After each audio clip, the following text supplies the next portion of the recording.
Hey everyone, welcome back to the channel. Today we're diving into something that can completely change your financial life. And no, it's not an investment trick or a get-rich-quick hack. It's the foundation of financial control, building a monthly budget and creating an emergency fund that protects you from chaos. Most people ignore this topic because it sounds boring or complicated. But here's the truth. Without a budget and an emergency cushion, your money will always control you instead of the other way around. If you've ever reached the end of the month wondering, where did all my money go? This video is for you. Let's start with something real. Every single day, millions of people wake up stressed about money. Not because they don't earn enough, but because their finances are unorganized. The paycheck comes in, bills get paid, random expenses pop up, and by week 3, everything's gone. That constant cycle of earning and spending with no clear direction creates anxiety. The solution isn't more income, it's structure. A monthly budget is not a punishment, it's a roadmap.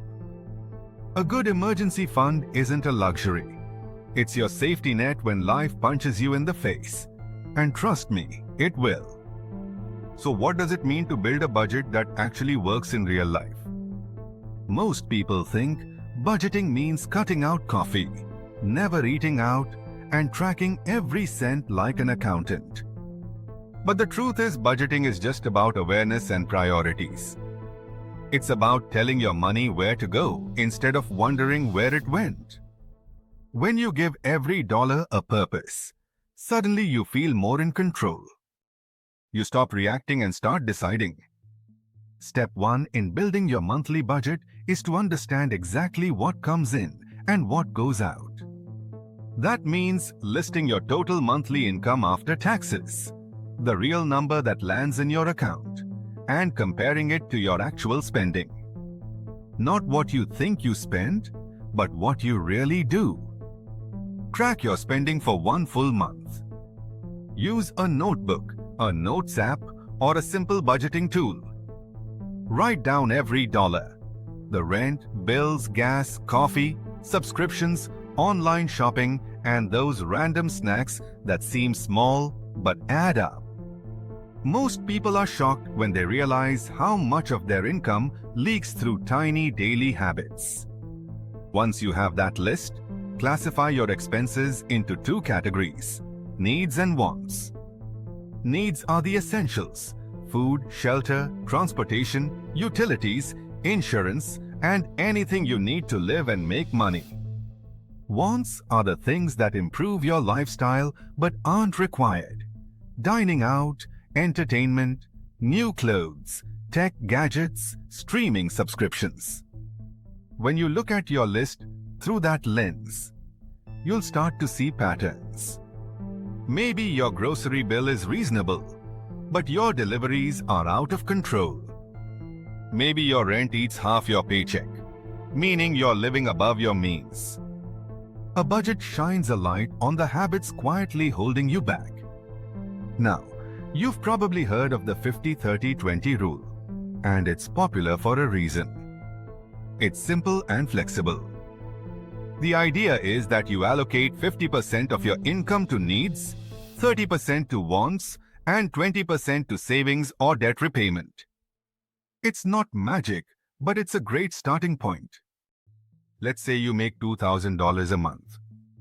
That means around $1,000 goes to essentials, $600 to things you enjoy, and $400 goes straight into savings or paying down debt. The percentages can shift depending on your situation. If your rent is high, the needs portion might be 60%. And that's fine temporarily, as long as you're aware of it and working toward balance.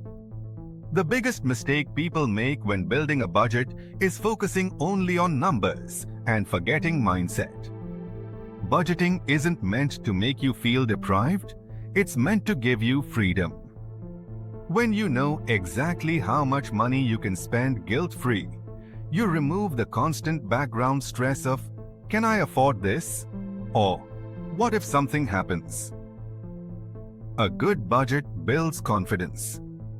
It tells you, yes, you can go out tonight, or no, not this week, but you will next time. It creates clarity. Once you've set up your categories, the next step is to automate and simplify. Separate your accounts for different purposes. Have one for spending, one for bills, and one strictly for savings. When your salary drops in, automatically transfer the specific amounts into each account. That way you don't rely on willpower. The system does the work. Think of your budget like autopilot. The less effort it takes to follow, the more consistent you'll be. Now, here's where the second piece of today's topic kicks in: the emergency fund. A budget organizes your day-to-day life, but without an emergency fund, one unexpected event can destroy months or even years of good financial work. Life has a way of throwing curveballs when you least expect them. A medical bill, a broken car, job loss, a sudden expense. If you don't have savings, those events push you into debt. That's when people start using credit cards to survive, and debt becomes a trap. So, what exactly is an emergency fund? It's a separate savings account designed only for genuine emergencies. Things you didn't plan and absolutely need to cover right away. Not vacations, not new shoes, not gifts. Only true emergencies. Think of it as your financial shield. The goal for your emergency fund is to have at least 3 to 6 months of living expenses saved. If your monthly needs total $1,500, then a solid emergency fund should be about $4,500 to $9,000. That might sound intimidating, but don't focus on the total number right away. Focus on starting. Even 100 or 200 saved is progress. The best strategy is to build your emergency fund gradually while sticking to your budget. Each month, dedicate a portion of your savings category specifically to it. Make it automatic. The same day your paycheck arrives, your bank transfers that amount to your emergency fund account without you having to think. Build this habit until you reach your target balance. Once your emergency fund is complete, you can redirect that money toward investments or other goals. Having an emergency fund isn't just about money. It's about peace of mind. Knowing you can survive a few tough months without panic changes how you live. You stop making desperate decisions, like staying in a toxic job because you can't afford to quit, or borrowing money from friends out of embarrassment. And an emergency fund gives you the confidence to move through life without fear. It's silent security. But let's be real. Building both a budget and an emergency fund requires discipline. That's why you need to make the process fun, not painful. One powerful approach is to set challenges for yourself. For example, for the next 30 days, track every expense and see how much you can save by cutting just one habit. Maybe coffee runs, maybe extra subscriptions, maybe impulsive late-night orders. When you gamify it, it feels like progress rather than sacrifice. Here's another tactic. Visualize your money. Print or draw your goals. Maybe a chart showing your emergency fund growing month by month. Seeing progress visually triggers motivation. Every time you fill in another $100, you'll feel proud. That's how saving becomes addictive, by turning it into measurable wins. And please, separate your true emergencies from fake ones. A real emergency is a medical cost, home repair, or job loss. Fake emergencies are last-minute sale deals or concert tickets. You can't miss. Label that account mentally as hands-off. When you protect that fund, it will protect you when you truly need it. Now, what happens if your income is irregular? Maybe you're freelance or self-employed. In that case, budgeting is even more critical. The trick is to base your monthly plan on your average income, not the highest. Build your emergency fund first to cover low-income months and always pay yourself a salary from your business account. Treat yourself like an employee. Consistency beats chaos. One of the most underrated skills in budgeting is anticipation. Most people fail financially because they don't prepare for predictable expenses. Taxes, car maintenance, medical checkups, birthdays, holidays. These aren't emergencies, but they feel like emergencies if you don't plan for them. Add a future expenses category to your budget. Every month, set aside a small amount for big annual costs. When the expense arrives, you'll have the money waiting. No stress, no credit cards. Let's talk about the psychology behind budgeting. Many people avoid it because they associate it with limit and boredom. But here's the twist.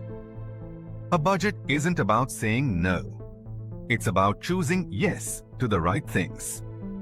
When you track your money, you realize how many unintentional expenses steal your dreams. Every $20 you waste could be $20 closer to your financial freedom. When you see that connection, you aren't restricted, you're empowered. Eventually, as you get comfortable with your budget and your emergency fund grows, you'll start to notice a sense of calm. For the first time, you'll know exactly where you stand financially. You'll know how much you can spend guilt-free, how much goes towards savings, and how long you could survive if your income stopped tomorrow. That knowledge is priceless. It's what separates people who struggle from people who thrive. Let's make it actionable. Right after this video, open your notes or grab paper and write 3 things. Your total income after taxes. Your fixed monthly expenses, rent, utilities, etc. Your average variable expenses, food, transportation, entertainment. Then subtract expenses from income. If you have money left over, assign those dollars purposefully.